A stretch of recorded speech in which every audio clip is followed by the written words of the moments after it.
Action. Assalamualaikum warahmatullahi wabarakatuh. Selamat malam semuanya. Salam sejahtera bagi kita semua. Segala puji dan syukur atas kehadirat Allah Subhanahu wa Ta'ala yang telah memberikan kami kemudahan sehingga dapat menyelesaikan tugas mata kuliah Enterprise Resource Planning ini dengan tepat pada waktunya. Tanpa pertolongannya, kami tidak akan sanggup untuk menyelesaikan tugas ini dengan baik. Tak lupa kami ucapkan terima kasih kepada dosen mata kuliah Enterprise Resource Planning yaitu Ibu Syifa Nurrahmah yang telah membimbing kami sehingga makalah ini bisa selesai dengan tepat pada waktunya.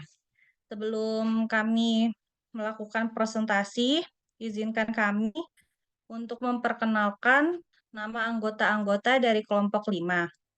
Yang pertama, ada saya sendiri, Elvira Alfi Syahrin. Yang kedua ada Mas Ahmad Furqon Maulana. Yang ketiga ada Mbak Priyatin. Yang keempat ada Aris Siswanto. Dan yang terakhir ada Mas Vicky Prasetya. Baik, sebelum kami melanjutkan ke slide berikutnya, kami ingin memberitahu apa yang akan kami presentasikan. Judul makalah kami yaitu Perancangan Enterprise Resource Planning Sistem Informasi Kefarmasian pada Rumah Sakit Abdul Rajak Purwakarta. Next.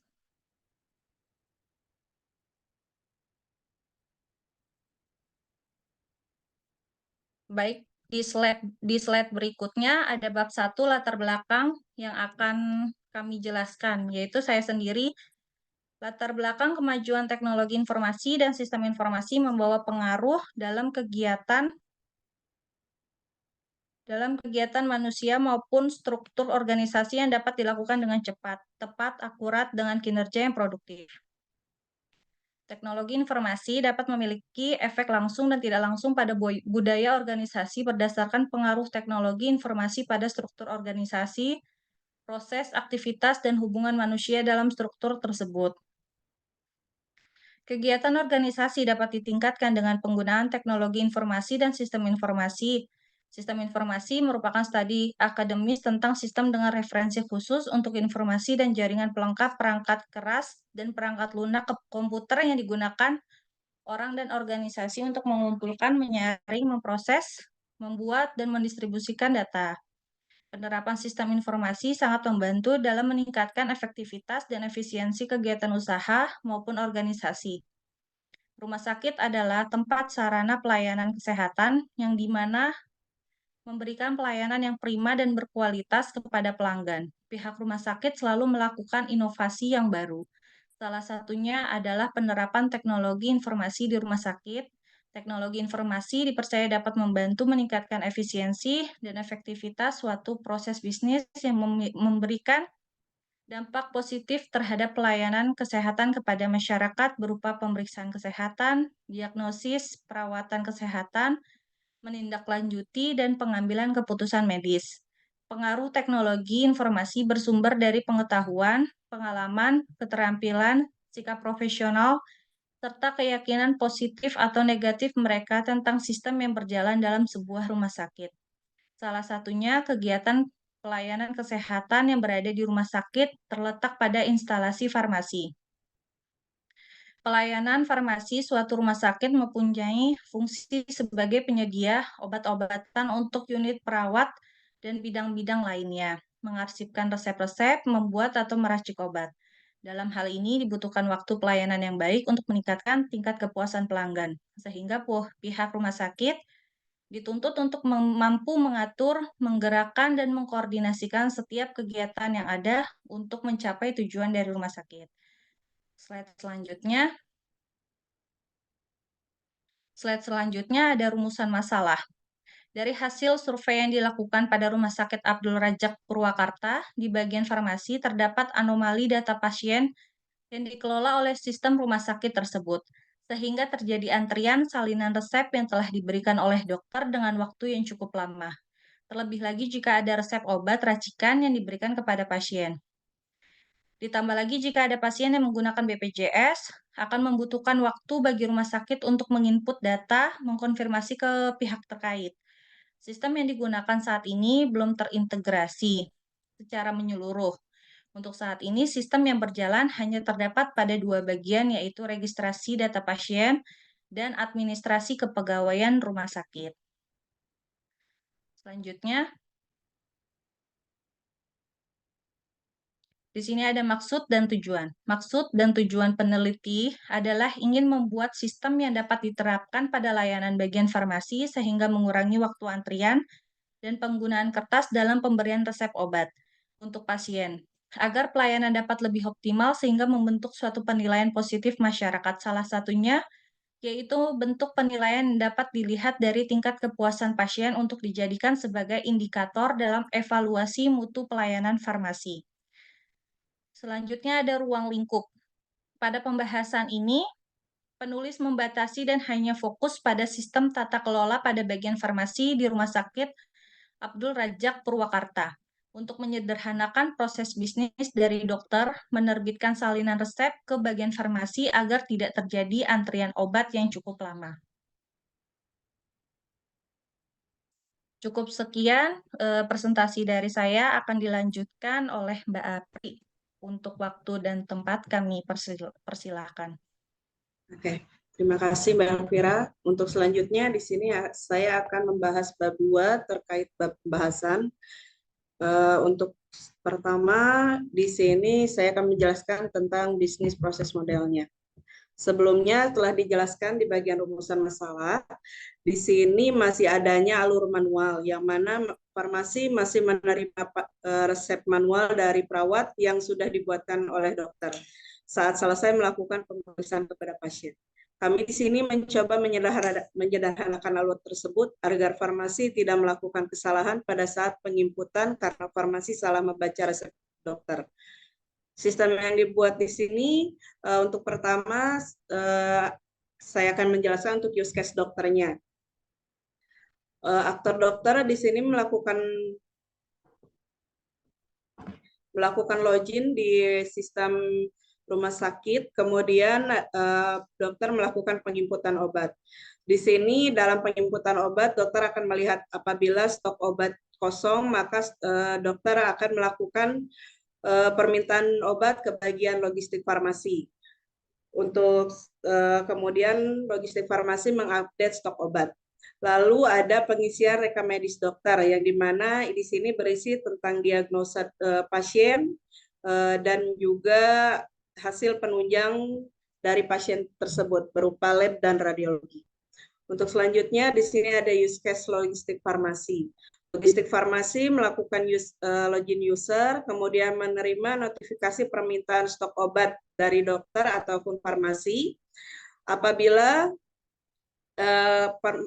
logistik farmasi melakukan pengecekan ketersediaan obat di logistik. Apabila obat tersebut ada, logistik farmasi akan melakukan penginputan stok obat di sistem.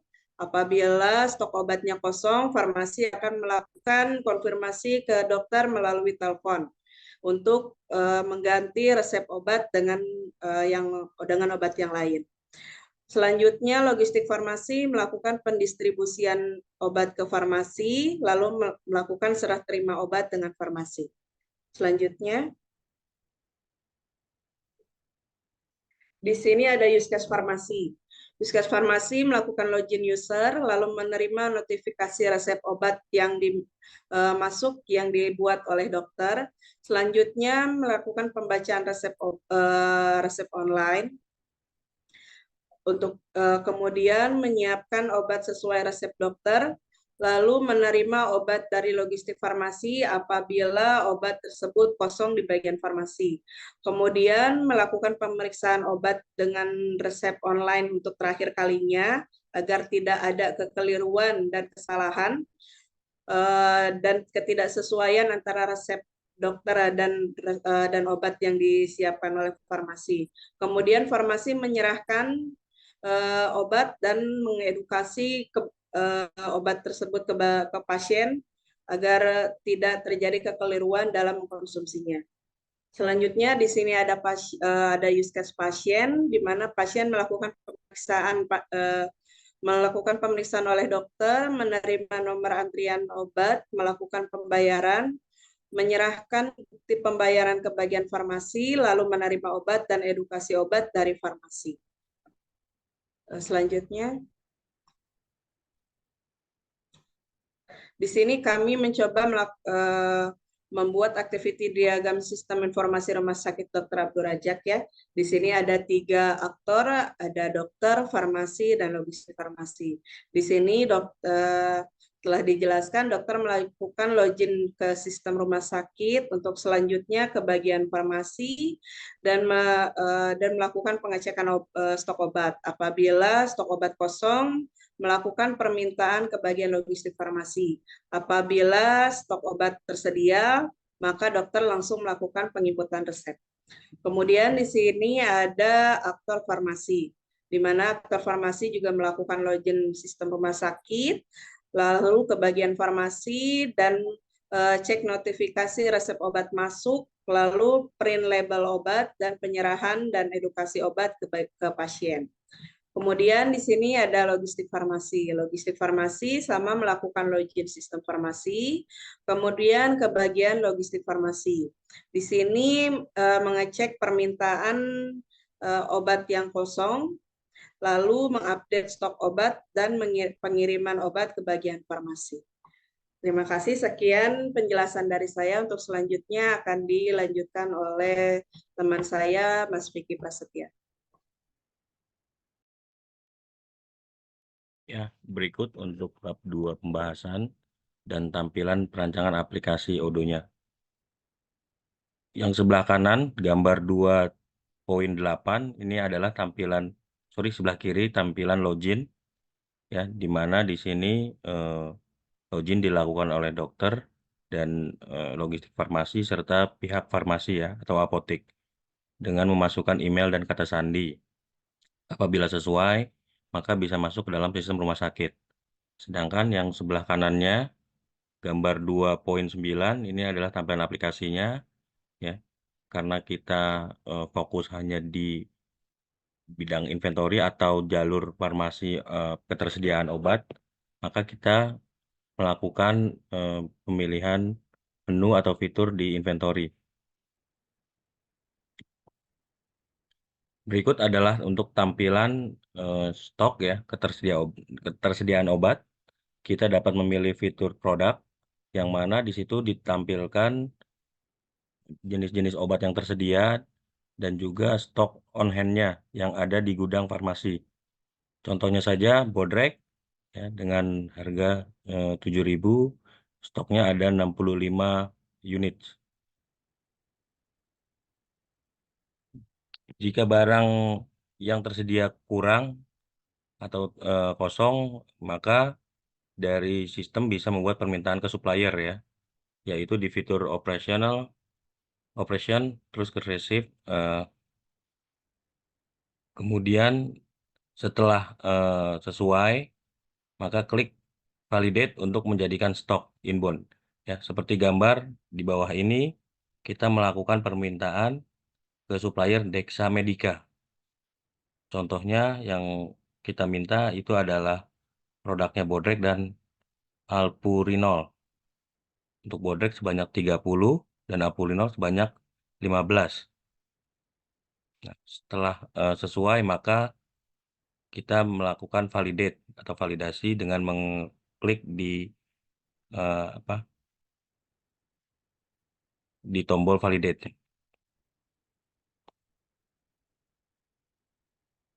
Nah, ini untuk tampilan PO-nya atau permintaan barang ke suppliernya. Jadi setelah kita melakukan penginputan, maka akan keluar PO seperti gambar berikut. Ya, ini dengan nomor PO WH-IN garis miring 0005 kepada Dexa Medica ya. Nah, ini barangnya sesuai dengan permintaan yang sudah kita input. Ya, untuk berikutnya disampaikan oleh Mas Ari Siswanto. Saya Oke, persilakan, Mas. makasih Mas Vicky, terima kasih. Selanjutnya saya akan jelaskan rancangan aplikasi ODOS selanjutnya.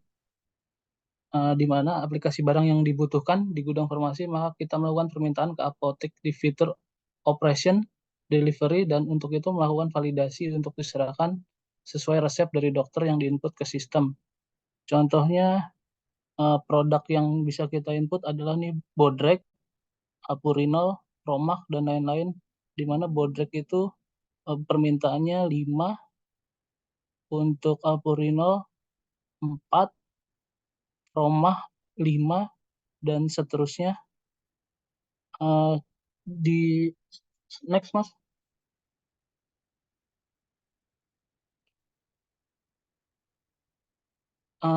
Dan itu juga kita ada bukti mutasi stok dari gudang farmasi ke apotek.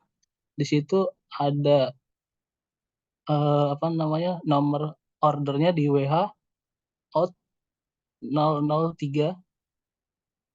Di situ juga terdapat untuk deliverynya alamatnya ada di apotek dan pengirimnya RS Abdul Razak delivery order. Di situ produknya kita juga bisa melihat ada Bodrex juga, Alpurinol sesuai dengan permintaan yang tadi.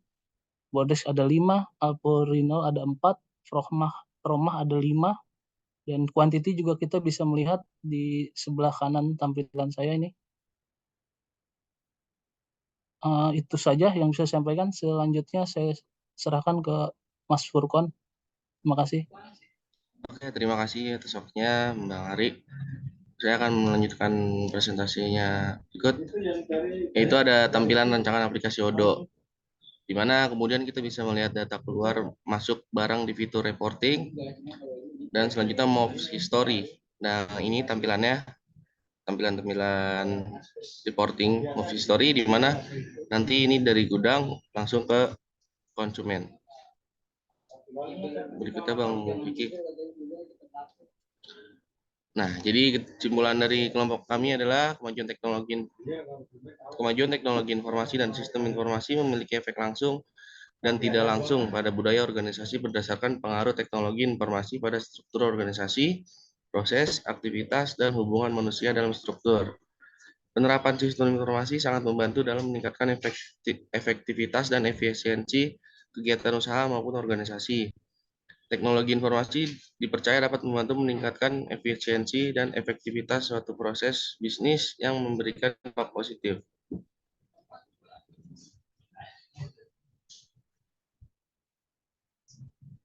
Sekian dari kelompok kami. Nah, ini berikut adalah pertanyaan-pertanyaan yang kami share di media sosial, tepatnya di Instagram. Berikut ada pertanyaan dari orang lain di media sosial. Di Dwi Jules. Dia izin bertanya bagaimana ERP bisa meningkatkan proses bisnis dalam perusahaan. Mungkin ada yang bisa bantu jawab. Saya bantu jawab. Ya, Mas. Oke, silakan. Furkon. Dari Mbak Dwi Silakan Mas Jules.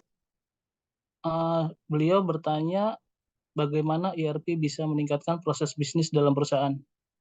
Langsung saya jawab ya. Dalam meningkatkan proses bisnis dalam perusahaan, kita dengan cara melakukan otomatisasi.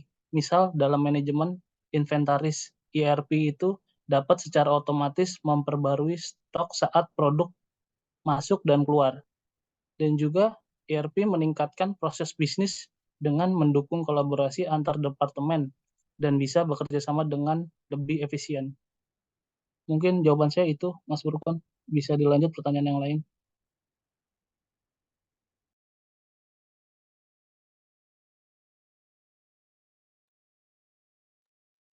Berikut saya bacakan pertanyaannya ya. Dari Pak Bramasta.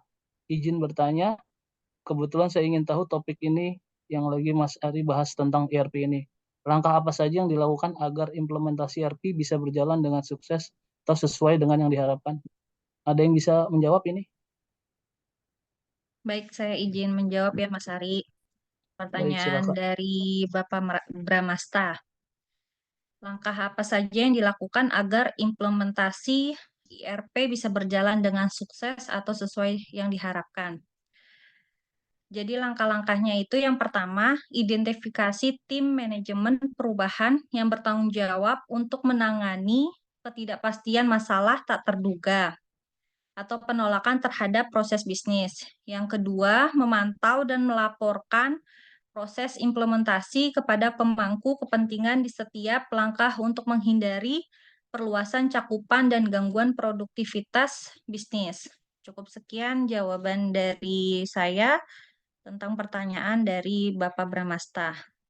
Yang ketiga, di sini ada soal pertanyaan lagi dari Bapak Angga Binsar Saputra. Di sini pertanyaannya, izin bertanya Mas Ari, kebetulan saya tertarik dengan topik Bapak untuk pembahasan ERP ini. Apakah dalam menentukan proses ERP yang baru, hal apa saja yang perlu diperhatikan? Boleh bantu untuk jawab pertanyaan Ya. dari Bapak Angga? Ya, izin Mbak Elvira dan kawan-kawan semua, saya izin menjawab Baik, pertanyaan Mas dari Vicky. Bapak Angga Binsar Saputra. Ya, yang perlu diperhatikan itu adalah terpenting dari efisiensi yang tidak terlalu banyak berubah proses bisnis yang ada. Jadi ketika kita merubah atau membentuk suatu ERP, diharapkan dari proses bisnis yang sudah ada tidak terlalu banyak berubah. Lebih ke efisiensi yang tadinya manual atau yang tadinya menggunakan kertas, kita gunakan menjadi lebih tersistem. Ya, mungkin itu jawabannya. eh, Kurang lebihnya kami mohon maaf.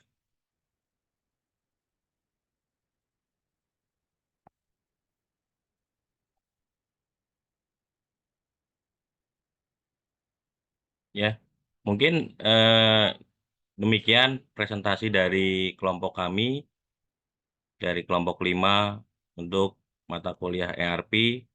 Kurang lebihnya kami mohon maaf. Sekali lagi, eh, terima kasih pada kawan-kawan yang telah mendengarkan. Spesial buat Ibu dosen, terima kasih atas bimbingan dan arahannya. Semoga bermanfaat bagi kita semua. Sekian, wassalamualaikum warahmatullahi wabarakatuh. Waalaikumsalam.